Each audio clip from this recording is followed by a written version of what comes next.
किसानों के लिए एक जो परेशानी देश भर में हुई, खासतौर से मैंने पंजाब में देखा था कि जब से नरेगा योजना चालू हुई, खासतौर से हिंदुस्तान भर में, राजस्थान भी उसमें बहुत आगे है, नरेगा से क्या खेती पर कोई नुकसान हुआ है कि उसको मजदूर नहीं मिल रहा? देखिए, मैं ये मानता हूं कि जब से नरेगा इस देश में आई है,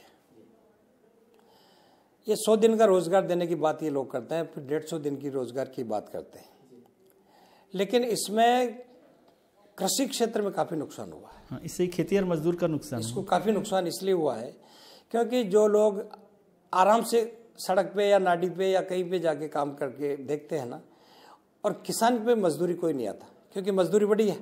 अब मजदूरी बढ़ने से किसान की खेती वाइबल नहीं हो रही। एक तरफ हम ये सोचते हैं कि एमएसपी जो है, मिनिमम सपोर्ट प्राइस है, वो वही है, यानी कि ये भारत सरकार का जो कृषि लागत मूल्य आयोग है वो हर बार यही तय करता।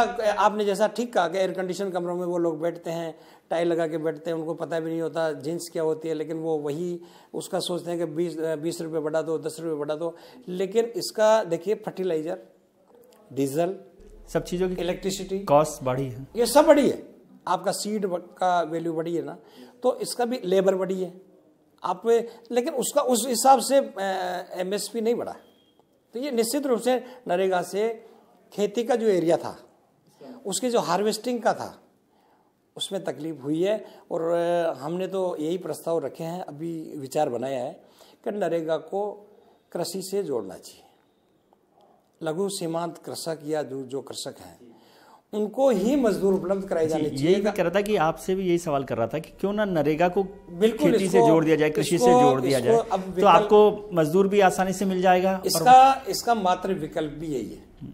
एक बड़ी योजना अभी केंद्र सरकार ने शुरू की है, खाद्य सुरक्षा योजना, फूड सिक्योरिटी बिल के बाद जब योजना चली, आपको लगता है कि इससे भी फर्क पड़ेगा किसान के लिए, कोई नुकसान हो सकता है? क्योंकि सबसे बड़ा जो बायर है अब गवर्नमेंट हो जाएगी, और गवर्नमेंट की प्राइस में और मार्केट की प्राइस में फ़र्क है, तो आपको लगता है कि किसान को पूरा मूल्य मिलेगा, कम मूल्य मिलेगा, या कोई फ़ायदा होगा? देखिए, खाद्य सुरक्षा मिशन जो बना है वो ग्रामीण क्षेत्र में इनका कहना है कि 75% लोगों को हम इसको उपलब्ध कराएंगे।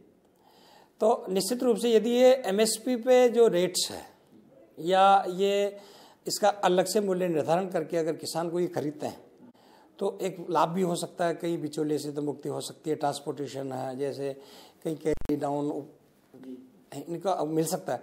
लेकिन यदि हम रेट्स नहीं बढ़ाते हैं और इनको मैंडेटरी करते हैं तो राजस्थानी कृषि व्यवस्था भी इसका प्रतिकूल फर्क पड़ सकता है। आपकी सरकार पहल करेगी कि किसानों को बिजली मुफ्त मिले? देखिए, हम 24 घंटे मिले या 8 घंटे मिले, 10 घंटे मिले, कितने? देखिए, डोमेस्टिक हमारी जो घरेलू बिजली है वो तो जैसे माननीय मुख्यमंत्री जी ने घोषणा भी की है, हमारा चुनाव एजेंडा भी है, ये क्रियान्वित 60 डेज में, इसके पहले हम लोग करने पर इसका एक विचार कर रहे हैं। निश्चित रूप से 24 घंटे निर्बाधित बिजली घरेलू आम व्यक्ति को मिले, इसमें कमिटेड हमारी सरकार और माननीय वसुंधरा जी, मुख्यमंत्री जी। लेकिन किसान को 8 घंटे बिजली देने की बात जो कही गई है उस पर ये वचनबद्ध है, हम लोग उस पर प्रयास कर रहे हैं, जल्दी ये व्यवस्था। लेकिन सबसे ज्यादा वहीं पर नुकसान होता है। घरेलू बिजली तो आप दे देते क्योंकि वो शहर में बैठ के दिखती है, सेक्रेटरीट में बैठे हैं तो वहां पर से जयपुर में बैठने पर घरेलू बिजली यदि नहीं होती है तो प्रदर्शन होता है। किसान को तो नहीं मिलती है बिजली। देखिए, इसके बारे में मैं आपसे, किसान को 8 घंटे बिजली मिलना, 2 घंटे आती है, 4 घंटे आती है, आप जानते हैं। विजय जी, मैं आपको निवेदन कर दूं, ये निश्चित है उत्पादन जो है बिजली का, वो सारे मापदंडों को भी देखना पड़ेगा और जो उत्पादन है उसके आधार पर वितरण होगा। लेकिन ये निश्चितता है, सुनिश्चितता होना चाहिए, एक इकबाल होना चाहिए जनता को, सभी मतदाताओं को। जो भारतीय जनता पार्टी ने वादा किया कमिटेड, वो हम लोग पूरा करेंगे। इसके अलावा नहीं, मैं तो ये जानना चाहता हूँ कि किसान के मंत्री के तौर पे, किसान के मंत्री के तौर पर क्या कृषि मंत्री ऊर्जा मंत्री से इस बात की लड़ाई लड़ेंगे कि भाई किसान को 8 घंटे बिजली मिले? ये मुझे लड़ने की जरूरत नहीं है, ये राजस्थान के हमारे यशस्वी मुख्यमंत्री जी किसान हितैषी है, यशस्वी मुख्यमंत्री जी तो महान है, मैं खुद लड़ रहे हैं। और कृषि मंत्री की चिंता कर रहा हूं, कृषि मंत्री से क्या राजस्थान का किसान ये उम्मीद करे कि वो लड़ाई लड़ेगा? विजय जी, आपकी अपेक्षा से ज्यादा लड़ूंगा। आपके मन में जिस प्रकार का भाव हो उससे जस्ट डबल मैं किसान हित में लड़ूंगा। मेरा मंत्री पद पे रहना इतना जरूरी नहीं है जितना किसान और गांव और गरीब के हित में मुझे निर्णय लेने की जरूरत है। सबसे पहला मैं बता दूं, और हम ये सोचते हैं कि 8 घंटे जहां बिजली है वहाँ पर जो उद्यानिकी का काम जो करते हैं हमारे किसान, जिसमें फलों की खेती का जैसे करते हैं, सरकार ये व्यवस्था कर रही है कि जो आज आपने देखा होगा जो सौर ऊर्जा है उसके कनेक्शन भी दे रहे हैं, उनको पंप सेट के भी दे रहे हैं। हम इसको बढ़ाएंगे, हम इसको जस्ट डबल करने के प्रयास करेंगे, ताकि जब बिजली नहीं हो तब किसान को दिन में सौर ऊर्जा से उसके पंप चल सके, और पानी का जो स्टोरेज है उसी के सोलर एनर्जी पर क्यों नहीं काम हो रहा राजस्थान में? क्योंकि सबसे बड़ा सोर्स राजस्थान में सोलर एनर्जी हो सकता है। देखो, काम हुआ, बहुत कम हुआ है, लेकिन इसको पंचायतों में केवल लैंप लगाने का काम हुआ। नहीं, इसके अलावा अभी कुछ इस सरकार ने भी कुछ कुओं पे भी कनेक्शन किए हैं कुछ कनेक्शन। वाइबल कितने है कि नहीं है इस पे पूरा दिखवाएंगे। और यदि राजस्थान में सोलर एनर्जी बड़ा सोर्स हो सकता है। हाँ, क्यों नहीं हो सकता? 10 घंटे 12 घंटे आपके पास विकल्प ही नहीं है। देखिए, हमको सोलर एनर्जी को ही आगे बढ़ाना पड़ेगा, और इसमें तो 86% सब्सिडी है, 86% के लगभग केंद्र भी और स्टेट दोनों मिलकर मदद। अब ये प्रयास होना चाहिए, क्योंकि 10% या आपके 14% हिस्सा जब किसान का होता है तो वो इंटरेस्ट लेता है, वो रुचि लेता है उसमें कि मेरा भी इसमें हिस्सा लगा है। इसलिए इसको और अधिक बढ़ाने की जरूरत है, क्योंकि ताकि हमारी जो 8 घंटा बिजली, उसके अलावा जो बाकी समय बचेगा उसमें नॉन कन्वेंशनल एनर्जी जितनी आप मदद कर सकते हैं, जी हाँ, उससे इसको मेंटेन करने के पूरे प्रयास करेंगे और ईमानदारी से इसको आगे बढ़ाएंगे, ये क्योंकि किसान को एक राहत मिले।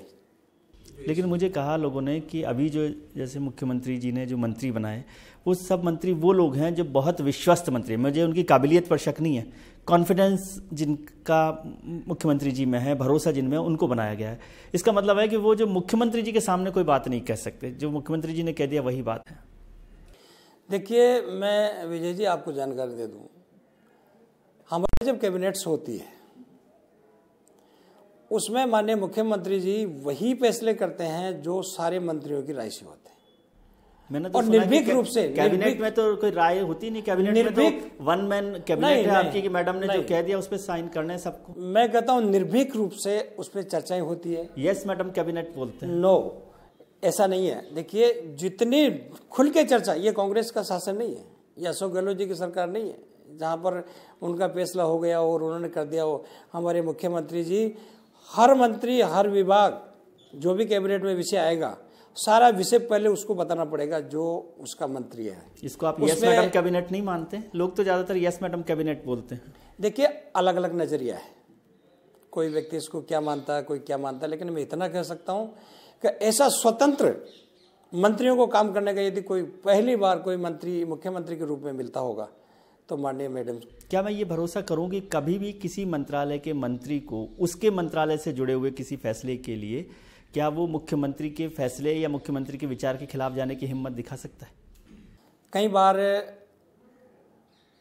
ऐसे मामले आते होंगे, लेकिन हमारे जो मुख्यमंत्री जी है ना, उसको वही है कि जब तक विभाग की तरफ से उसका प्रेजेंटेशन नहीं होगा, या उसका कोई बिल या कोई विधेयक या कोई संशोधन या परिवर्तन या पुनर्विचार, ये मंत्री के द्वारा ही प्रस्तुत किया जाता है, वहाँ उधर से ऊपर से नहीं होता। मतलब मुख्यमंत्री को मंत्री यदि कन्विंस नहीं कर पा रहा तो मंत्री लेवल पर गलती है आपके? नहीं, देखिए, ये एक जॉइंट रेस्पॉन्सिबिलिटी है कैबिनेट, और कैबिनेट की बैठक होती है, उसमें मंत्री एक नहीं पूरा समूह डिसाइड करता है। अभी कुछ नया बदलाव हुआ कि क्योंकि मुझे पिछली बार का अनुभव यही बताया गया कि जब पिछली बार 5 साल सरकार थी तो मुख्यमंत्री जी ही कैबिनेट थी। देखिए, मैंने तो ऐसा कभी नहीं देखा। 5 साल आप भी रहे, 5 साल में कृषि मंत्री रहा हूँ, लेकिन मुझे एक दिन भी ऐसा याद नहीं आ रहा कि जब कोई भी कानून या व्यवस्था या कोई थोपे जाते हों। हमने तो सारे काम स्वतंत्र रूप से।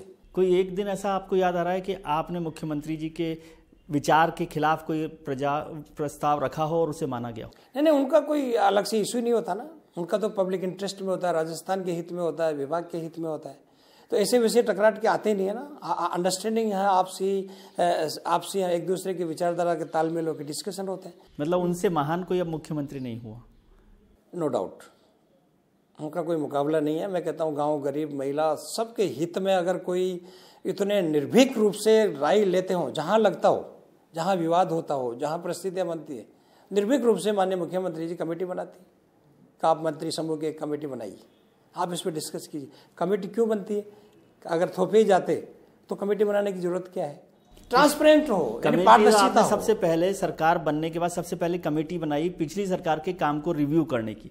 पहला मैं समझता हूं कि इस सरकार को तो काम करना चाहिए था कि उनका क्या नया प्रोजेक्ट है, क्या नया मिशन है, उस पर काम करें। आपने, कुछ लोगों ने कहा मुझे कि ये राजनीतिक विद्वेष की एक भावना है। देखिए, आपने जो पिछली सरकार भी एक लोकप्रिय चुनी हुई सरकार थी, उसने भी जाहिर है कि जनता के हित में फैसले किए होंगे। देखिए, कोई सरकार जनता के खिलाफ फैसले करती है, आपको ऐसा लगता है? देखिए, मैं कहूँ आपको कि जब सरकार बनती है तो निश्चित रूप से ऐसे कई प्रकार की योजनाएं या किसी प्रकार के फैसले जो पार्टी हित में लिए जाते हैं या आम जनता को कहीं ना कहीं एक गुमराह करने के लिए जा सकते हैं, ऐसे विषयों को रिव्यू करने का दायित्व बन जाता है। सभी को करना चाहिए। मैं तो समझता हूँ ये बहुत अच्छा है। 6 महीने में जो फैसले होते हैं, 6 महीने पहले फैसले क्यों नहीं हुए? जाते जाते क्यों कर रहे हो? आदमी जब मरता है तो मरते मरते वो कुछ भी कह जाता है, ये जमीन भी तेरी, मकान भी तेरा, सारी दुनिया तेरी। ऐसे बहुत सारे फैसले हो जाते हैं क्यों? इसलिए सरकार जब जा रही थी तो ये हम लोगों ने ये तो नहीं कहा कि उन्होंने जो बहुत गलत फैसले किए हम उनको रोकेंगे या उनको नहीं होने देंगे। कितना महानता दिखाई है मुख्यमंत्री जी ने, हमारी कैबिनेट ने, कि भाई रिव्यू कर लीजिए अगर हमको लगता है कि इसमें सुधार की जरूरत है। लेकिन ये सबसे प्रायोरिटी का काम है क्या? अभी आप सरकार बनाई थी तो आप कृषि मंत्री जी थे, वो कहते भी विजय जी ये सब तो बाद में करेंगे, पिछली सरकार ने क्या किया, पहले मेरा ये मिशन है, इस पर काम करूं। मुख्यमंत्री जी का ये मिशन है, बीजेपी का संकल्प पत्र ये है, हम उस पर पहले काम करें। देखिए, हम लोगों ने सबसे पहला उस प्राथमिकता को छोड़कर सबसे पहले आपने कहा कि ये जो बोर्ड है वो पहले साफ करें। सबसे पहला काम ही यही किया कि जो हमारा चुनाव घोषणा पत्र था उसको कैबिनेट के कल मोहर लगाई है हम लोगों ने। देखिए, ऐसा नहीं है आप एक तरफा सोच रहे हैं, हम लोगों ने इसमें पहले मोहर लगाई है कि हम पहले उसके लिए आपने 60 दिन का प्रोग्राम बनाया नहीं है। 60 दिन रिव्यू के लिए आज की सबसे पहली बैठक, 60 दिन का, इस सरकार की सबसे पहली बैठक पिछली सरकार के फैसलों पर रिव्यू करने के लिए हो रही है, जिसके लिए देखिए आपने अध्यक्षता में विजय जी, आप तो बहुत विद्वान, आप जानते हो कि पिछली सरकार बनते ही मातृ आयोग का गठन किया इन लोगों ने। वो करप्शन के हम लोगों ने किया। हाँ नहीं किया ना। हम लोग किसी प्रकार के ये तो नहीं कर रहे ना, हम लोग सिर्फ यही तो कर रहे हैं कि उसमें जो स्कीम्स है, जो डिसीजंस हैं, हो सकता है अच्छे से होंगे तो ज्ञानवर्धन के लिए नुकसान भी क्या है अगर कोई अच्छे डिसीजन है। और हम समझते हैं इसमें कमियां हैं कि इसमें संशोधन होना चाहिए, तो अच्छी बात है। इसमें तो एक लोकतांत्रिक स्वच्छ परंपरा है, ट्रांसपेरेंसी। मतलब आप ये नहीं कह रहे कि कोई जरूरी हो कि उन्हें रोका जाए योजनाओं को, जो पिछली योजनाएं थी 6 महीने में भी लागू की गई हूँ? देखिए, सरकार की हजारों योजनाएं चलती है, किस सरकार ने किसको रोका है? सिर्फ उसी को रोकते हैं जहां पर कहीं ना कहीं उसके पीछे उसका उद्देश्य और हो, उसका जनहित में लाभ नहीं मिल रहा हो, या उसको रोका जाना अति आवश्यक स्टेट हित में हो गया हो, यही तो रुकती है ना। अदरवाइज कौन सी रुकती है? अब ये पेंशन देने की बात करते, क्या हमारी सरकार में पेंशन नहीं देते थे क्या? हम लोग पेंशन हम भी देते थे, उसी को ये इन्होंने थोड़ा सा आगे बढ़ा दिया। नहीं, ऐसा कुछ नहीं है। सरकार वही है, काम वही है। 20 पॉइंट्स हैं जो 20 सूत्री कार्यक्रम है, वही कार्यक्रम है, कोई उनको बदलते 25 तो कर नहीं रहे हम लोग, 20 तो कर नहीं रहे, 18 तो कर नहीं रहे ना।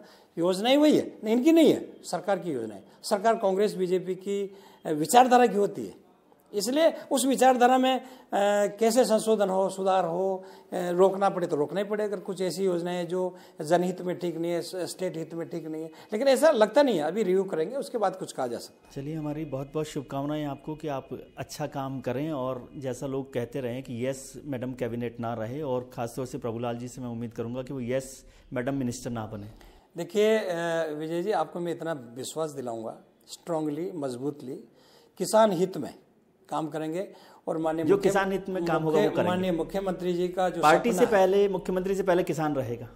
देखिए, हर चीज का स्थान अलग अलग है। मुख्यमंत्री जी का स्थान अलग है, किसान का स्थान अलग है, पार्टी का स्थान अलग है। हमारे नेता स्थान तीसरे नंबर पर है। हमारे नेता है। नहीं, नेता आपके और हैं। हमारे मुझे नेता आपत्ति नहीं, मैं पूछ रहा हूं किसान का स्थान कहां पर है?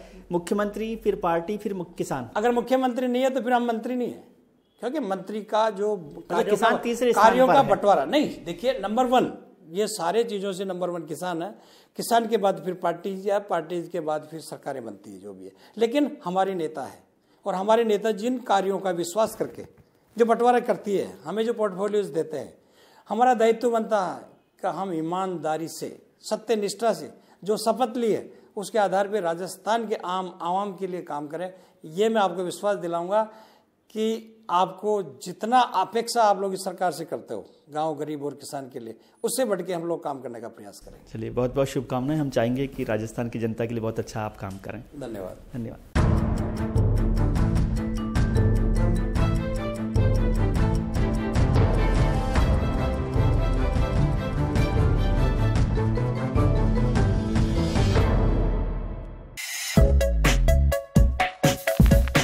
Welcome to Picture Talk.